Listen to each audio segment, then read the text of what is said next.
नमस्कार दर्शक बंधु शुभ सकाळ। आज हूँ जून मास 4 तारिख गुरुवार। आसतु नजर पकेइबा आज केतोटी गुरुत्वपूर्ण खबर उपरे। वीडियोटी को शेष पर्यंत देखिबे संपूर्ण खबर जानि पारिबे। वीडियोटी भल लागिले वीडियोटी को गोटे लाइक करने सहित चैनल को सब्सक्राइब करने को जमार भी भूलिबेनी। तो चलंतु डेरी न करी वीडियोटी आरंभ करिबा। आजिर प्रथम खबर 149 वर्ष पर 2024 रे सेमिति संभावना रही माड़ी आसुची महाविपत्ति।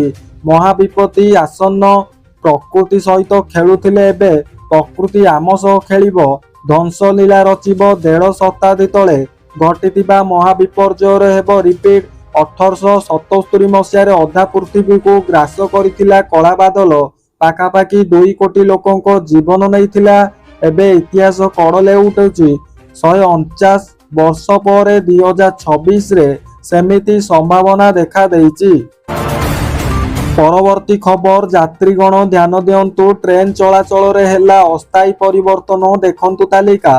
पूर्वतट रेलपथ अंतर्गत खोर्धा रोड डिविजन रे चलीथिबा निरापत्ता संबंधी अधिकरण निमंते कार्य जोगु जून 24 रे 2026 रे किछि एक्सप्रेस एवं पैसेंजर ट्रेन चलाचल रे अस्थायी परिवर्तन करा जाइछि। भित्तिभूमिर उन्नति एवं भविष्यत रे अधिक निरापद एवं सुविधाजनक रेल परिचालना पई एही पदक्षेप अत्यंत गुरुत्वपूर्ण रहिछि। परवर्ती खबर सरकारी कर्मचारी उपरे बड़ कार्यानुष्ठान। लंच पाई घर को जीवा मना। 6 मास पर्यंत देखंतु।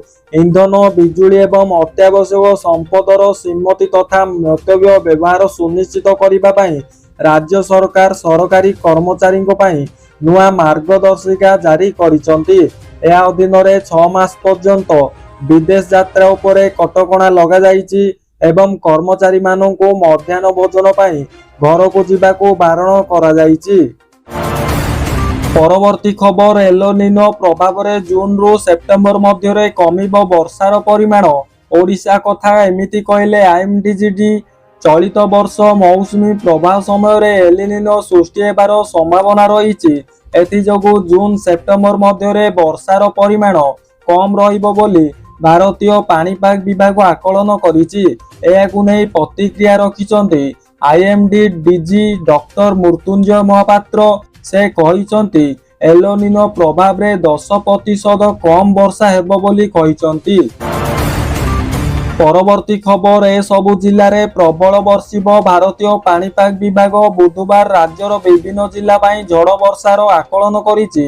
नयागढ़, गजपति, झारसुगुड़ा, जगतसिंहपुर, पुरी, केन्द्रापड़ा, जाजपुर, कोरापुट, बालेश्वर एवं भद्रक जिलार गोटे किंबा 2टी स्थान रे संध्या 5:10 पर्यंत वज्रपात सहित झड़ वर्षा एवं 40 रु 50 किलोमीटर बेगरे पवन बहिपारे बोली सरकार कहिसंती। परवर्ती खबर राज्य सरकारंकर बड़ घोषणा एणिकी पिलांकु मिलिबो। राज्य को कुपोषण मुक्त करने राज्य सरकार गुरुत्व देइचंती। जणे भी शिशु जेपरी अतिशय कम ओजनर न रहिबे सेति ध्यान देउचंती। एही परिप्रेक्षी रे शिशुंक पई दैनिक खाद्य खर्च रे आकृदूषित वृद्धि करिसंती। 6 मासरू 6 वर्ष बयसर अति कम रो ओजन शिशुंकु जलखिया बाबद खर्च को 8 टंकारु 12 टंका को वृद्धि करा जाइछि। परवर्ती खबर मद दुकान पाई महालड़ाई 21 पाई 532 आवेदन। अबकारी पेडी को आसिला 16 कोटी। मद बेपार पाई लंबा लाइन। आवेदन को जांच कराई लाटेरी करने को प्रशासन पुलिस एवं अबकारी विभाग को सारा दिन लगिगला। सकाळु अपराह्न जाए कड़ा सुरक्षा रे संपूर्ण प्रक्रिया चलिला। संपूर्ण लोटरी को स्वच्छ एवं निर्विवाद करने को समस्त प्रकार प्रस्तुत करा जाइथिला। परवर्ती खबर पुरी जगन्नाथ मंदिर रे कार्यकारी हेबो ई हुंडी व्यवस्था। पुरी श्री जगन्नाथ मंदिर ई हुंडी व्यवस्था कार्यकारी निमंते उच्च स्तरीय बैठक लोकसभा भवन रे अनुष्ठित हो जाइछि। आईन अनुसार सब विभागीय सम्मेलनी कक्ष रे मंत्री पृथ्वीराज हरिचंदन अध्यक्षतार अनुष्ठित बैठक रे ई हुंडी व्यवस्थार सफल कार्यकारी निमंते आलोचना होइथिला। ପରବର୍ତ୍ତୀ ଖବର ରଜରେ ଭିଜିବ ଓଡ଼ିଶା 10 ରୁ 14 ସୁଦ୍ଧା ମୌସୁମୀ ଏବେ ବଢ଼ିବ ତାପମାତ୍ରା। ରଜ ସୁଦ୍ଧା ରାଜ୍ୟରେ ଆସି ପହଞ୍ଚିଯିବ ବର୍ଷାରାଣୀ ମୌସୁମୀ। ସମ୍ଭବତଃ 10 ରୁ 14 ତାରିଖ ସୁଦ୍ଧା ମୌସୁମୀ ଓଡ଼ିଶାରେ ପାଦ ଥାରିପାରେ। ଏହି ପୂର୍ବାନୁମାନ ଯଦି ସତ ହୁଏ ତେବେ ରଜରେ କମିବ ମୌଜ ଗରମ ଏବଂ ଗୁଳିଗୁଳିକୁ ଭିଜାଇ ଦେବ ମୌସୁମୀ ବର୍ଷା। ପରବର୍ତ୍ତୀ ଖବର ସିବିଆଇ ଜାଲରେ ଆୟକର ଅଧିକାରୀ। ସିବିଆଇ ଜାଲରେ ଆୟକର ଅଧିକାରୀ ଆୟକର ବିଭାଗ ଅଧିକାରୀ ରମେଶ ମହାନ୍ତିଙ୍କୁ ସିବିଆଇ ଗିରଫ କରିଛି। 4,000 ଟଙ୍କା ଲାଞ୍ଚ ନେଉଥିବା ବେଳେ ଶ୍ରୀ ମହାନ୍ତି ସିବିଆଇ ହାତରେ ଧରା ପଡ଼ିଛନ୍ତି। ଲାଞ୍ଚ କାରବାର ଉପରେ ଅଧିକ ତଦନ୍ତ ଜାରି ରହିଛି। ପରବର୍ତ୍ତୀ ଖବର ଗୋଚର ଜମି ଜବରଦଖଲକୁ ନେଇ ସଂଘର୍ଷ ଥାନାରେ ବସିଲା ବୈଠକ। ଗୋଚର ଜମି ଜବରଦଖଲକୁ ନେଇ ଶଙ୍ଖଣା ଏବଂ ତେନ୍ତୁଳିଆଲଣ୍ଡା ଗ୍ରାମ ଭିତରେ ସଂଘର୍ଷ ଘଟଣାରେ ଆଜି ସୋସୋ ଥାନାରେ ବୈଠକ ବସି ଶାନ୍ତିପୂର୍ଣ୍ଣ ସମାଧାନ ପାଇଁ ଉଦ୍ୟମ ଆରମ୍ଭ ହୋଇଛି। କିନ୍ତୁ ଅନ୍ୟପଟେ ଦୁଇ ଗାଁ ଭିତରେ ଉତ୍ତେଜନା ଲାଗି ରହିଛି। ପୋଲିସ ଉପସ୍ଥିତିରେ ପରସ୍ପରକୁ ଆପେକ୍ଷ କରାଯାଉଥିବା ଅଭିଯୋଗ ହୋଇଛି। ପରବର୍ତ୍ତୀ ଖବର ସରକାରୀ ଗାଡ଼ିର ତେଲ ପାଇଁ ପେଟ୍ରୋଲ ପମ୍ପକୁ ଆଗୁଆ ଟଙ୍କା। ସରକାରୀ ଗାଡ଼ିର କାର୍ଯ୍ୟର ନିରବଚ୍ଛିନ୍ନ ତଥା ସୂଚନାକୁ ପରିଚାଳନା ପାଇଁ ରାଜ୍ୟ ସରକାର ଏକ ବଡ଼ ଏବଂ ଗୁରୁତ୍ୱପୂର୍ଣ୍ଣ ନିଷ୍ପତ୍ତି ନେଇଛନ୍ତି। ଏଣିକି ସରକାରୀ ଗାଡ଼ିର ତେଲ ଏବଂ ଖର୍ଚ୍ଚ ବାବଦକୁ ପେଟ୍ରୋଲ ପମ୍ପଗୁଡ଼ିକୁ ଆଗୁଆ ଟଙ୍କା ପ୍ରଦାନ କରାଯିବ। ଅର୍ଥ ବିଭାଗ ପକ୍ଷରୁ ଏ ସମ୍ପର୍କରେ ଆନୁଷ୍ଠାନିକ ଭାବେ ସୂଚନା ଦିଆଯାଇଛି। ପରବର୍ତ୍ତୀ ଖବର ଆକ୍ସନ ମୋଡରେ ପୋଲିସ ସମସ୍ତ ଚୋରି ସାମଗ୍ରୀ ଉଦ୍ଧାର। 3 ଅଭିଯୁକ୍ତ କୋର୍ଟ ଚାଲାଣ ହୋଇଛି। ପଞ୍ଚାୟତର ତଥା ଥାନା ଅଧୀନର ଚୁଡାଚୁଣି ଇନ୍ଦ୍ରମଣି ହାଇସ୍କୁଲରେ ଘଟିଥିବା ଚୋରି ଘଟଣାର ଧାମନଗର ପୋଲିସର ସଫଳତା ସହ ପର୍ଦ୍ଦାଫାଶ କରିଛି। ଘଟଣାର ମାତ୍ର 12 ଘଣ୍ଟା ମଧ୍ୟରେ ପୋଲିସ 3 ଜଣ ଅଭିଯୁକ୍ତଙ୍କୁ ଗିରଫ କରିବା ସହିତ ଚୋରି ହୋଇଥିବା ସମସ୍ତ ସାମଗ୍ରୀ ଉଦ୍ଧାର କରିବା ପରେ ସଫଳ ହୋଇଛି। ସୂଚନା ଅନୁଯାୟୀ ଗତ 1 ଜୁନ 2026 ତାରିଖରେ ଇନ୍ଦ୍ରମଣି ହାଇସ୍କୁଲରେ ଚୋରି ହୋଇଥିବା ନେଇ ଧାମନଗର ଥାନାରେ ମାମଲା 224/226 ରୁଜୁ ହୋଇଥିଲା। ପରବର୍ତ୍ତୀ ଖବର 90% ବହି ବଣ୍ଟା ଚାଲିଛି। ବାକି 10% ଖରା ଛୁଟି ସରିବା ପୂର୍ବରୁ ପହଞ୍ଚିଯିବ। ଖରା ଛୁଟି ସରିବା ପୂର୍ବରୁ ସ୍କୁଲ ପିଲାଙ୍କ ପାଖରେ ପହଞ୍ଚିବ ବହି। ବିଦ୍ୟାଳୟ ଏବଂ ଗଣଶିକ୍ଷା ମନ୍ତ୍ରୀ ନିତ୍ୟାନନ୍ଦ ଗୌଡ଼ଙ୍କ ସୂଚନା। ମନ୍ତ୍ରୀ କହିଛନ୍ତି ଯେ 90% ବହି ଛପା ସରିଲାଣି, ପିଲାଙ୍କ ପାଖରେ ପହଞ୍ଚୁଛି। ବାକି 10% ବହି ଖରା ଛୁଟି ପୂର୍ବରୁ ପିଲାଙ୍କ ପାଖରେ ପହଞ୍ଚିଯିବ। ତେବେ ପ୍ରିଣ୍ଟ ସମସ୍ୟା ପାଇଁ ବହି ଛପାରେ ବିଳମ୍ବ ହୋଇଥିବା କଥାକୁ ମନ୍ତ୍ରୀ ସ୍ୱୀକାର କରିଛନ୍ତି।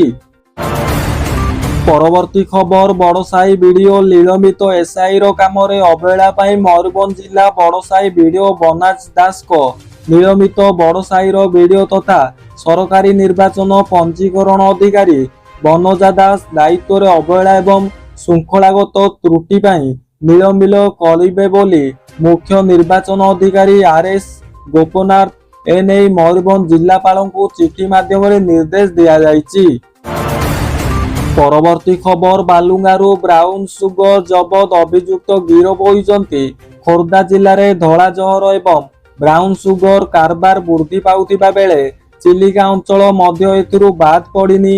ଯୁବପିଢ଼ି ନିଶା କବଳରେ ପରଭ୍ରଷ୍ଟ ହୋଇଥିବା ବେଳେ ପୋଲିସ ଏବଂ ଅବକାରୀ ବିଭାଗ ଏହାକୁ ରୋକ ଲଗାଇବା ପାଇଁ ଚଢ଼ାଉ ଜାରି ରଖିଛି।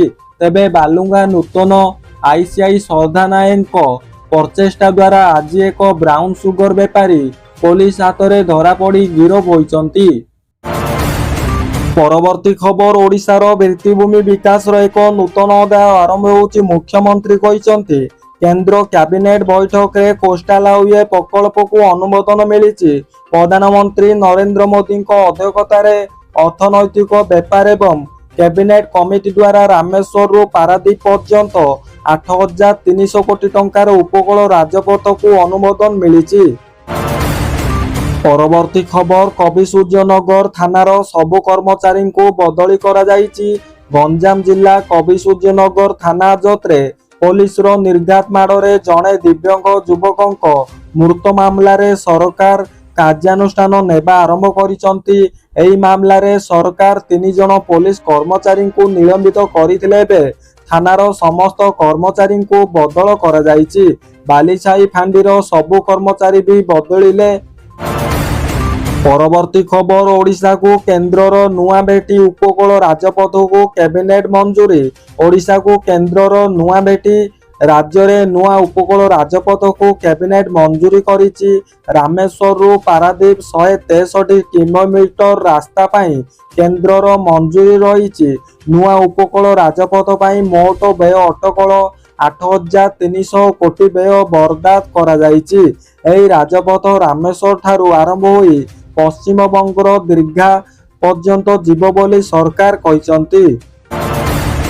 ପରବର୍ତ୍ତୀ ଖବର, ସରକାରୀ ଗାଡ଼ି ପାଇଁ ପେଟ୍ରୋଲ ପମ୍ପକୁ ମିଳିବ ଆଗୁଆ ଟଙ୍କା। ମୋହନ ସରକାର ବଡ଼ ନିଷ୍ପତ୍ତି। ସରକାରୀ କାର୍ଯ୍ୟର ନିରବଚ୍ଛିନ୍ନତା ସୁରୁଖୁରୁ ପରିଚାଳନା ପାଇଁ ରାଜ୍ୟ ସରକାର ଏକ ବଡ଼ ଏବଂ ଗୁରୁତ୍ୱପୂର୍ଣ୍ଣ ନିଷ୍ପତ୍ତି ନେଇଛନ୍ତି। ଏଣିକି ସରକାରୀ ଗାଡ଼ିର ତେଲ ଖର୍ଚ୍ଚ ବାବଦକୁ ପେଟ୍ରୋଲ ପମ୍ପଗୁଡ଼ିକୁ ଆଗୁଆ ଟଙ୍କା ପ୍ରଦାନ କରାଯିବ। ଅର୍ଥ ବିଭାଗ ପକ୍ଷରୁ ଏ ସମ୍ପର୍କରେ ଆନୁଷ୍ଠାନିକ ଭାବେ ସୂଚନା ଦିଆଯାଇଛି। ନୂଆ ନିଷ୍ପତ୍ତି ଅନୁଯାୟୀ ସରକାରୀ ଗାଡ଼ିଗୁଡ଼ିକ ପାଇଁ ଆଗାମୀ 2 ମାସ ଆନୁମାନିକ ତେଲ ଖର୍ଚ୍ଚ ଯେତିକି ହେବ, ସେହି ଅର୍ଥରାଶିକୁ ସରକାର ପୂର୍ବରୁ ହିଁ ସମ୍ପର୍କ ପେଟ୍ରୋଲ ପମ୍ପଗୁଡ଼ିକୁ ପୈଠ କରିଦେବେ। ଏହାଦ୍ୱାରା ତେଲ ପାଇଁ ସରକାରୀ ଗାଡ଼ିଗୁଡ଼ିକର ଚଳପ୍ରଚଳରେ କୌଣସି ବାଧା ସୃଷ୍ଟି ହେବ ନାହିଁ।